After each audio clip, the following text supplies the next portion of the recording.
Assalamualaikum warahmatullahi wabarakatuh. Saya Anissa Mela Lutfi, NIM 1701016102, ingin menjelaskan serta mempraktikkan tentang desensitisasi sistematis terapi. Yang pertama itu pengertiannya ya. Jadi pengertiannya itu adalah terapi yang memaparkan subjek pada situasi yang memunculkan kecemasannya, namun situasi tersebut dikemas dalam situasi yang terkontrol dan aman bagi subjek. Tujuan dari terapi ini yang pertama itu untuk mengurangi respon dari fobia yang menghubungkan stimulus yang ditakutkan dengan sesuatu yang menenangkan.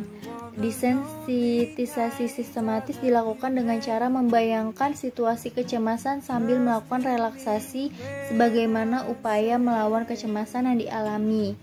Secara bertahap, subjek akan menjadi kurang sensitif terhadap suatu kecemasan. Desensitisasi sistematis dijelaskan sebagai sebuah prosedur di mana subjek dengan fobia mempraktikkan relaksasi sambil membayangkan adegan-adegan stimulus penghilang rasa takut. Sedangkan dalam Martin dan Per pada tahun 2015, desensitisasi sistematis adalah prosedur yang digunakan untuk mengatasi fobia dengan membuat subjek dalam keadaan rileks secara berturut-turut membayangkan hal-hal yang menghasilkan kecemasan dalam hierarki ketakutannya. Prosedur melakukan terapi desensitisasi stimulus yaitu memiliki 3 tahap. Yang pertama itu, subjek belajar menggunakan salah satu keterampilan relaksasi. Yang kedua, konselor dan subjek mengembangkan hierarki stimulus penghilang rasa takut. Yang ketiga, subjek melatih keterampilan relaksasi saat konselor menjelaskan adegan hierarki yang dikembangkan.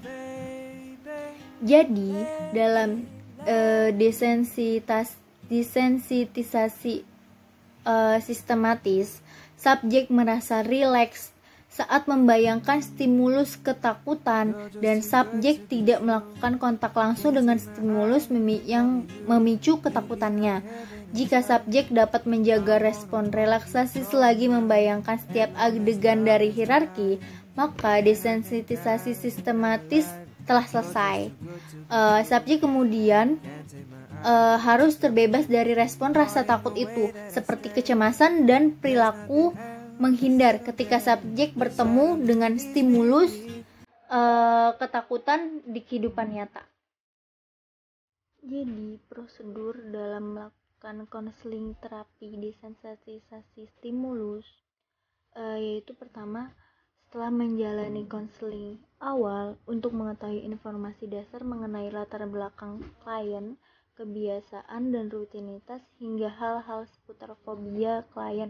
Yang pertama itu dari ditanya mulai sejak kapan, apa yang memicunya, apa saja gejala yang ditimbulkan, bagaimana Anda menghadapinya. Konselor kemudian mengajarkan klien teknik-teknik relaksasi yang membuat si klien ini tetap tenang ketika menghadapi pemicu fobia. Misalnya itu, yang pertama, teknik pernafasan dalam atau self hypnosis, dan yang terakhir itu yaitu meditasi untuk mengosongkan pikiran klien. Nah, langsung saja ke praktiknya ya. Jadi misalnya klien itu mengalami fobia bawang putih.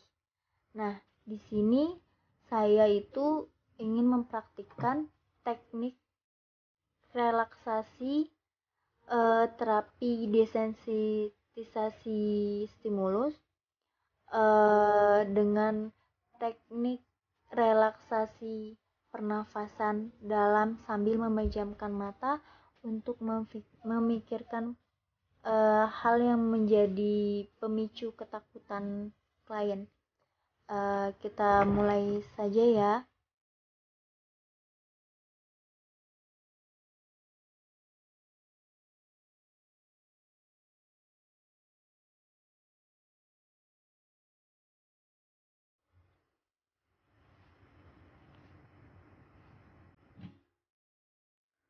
You're just too good to be true. Can't take my eyes off of you. You'd be like heaven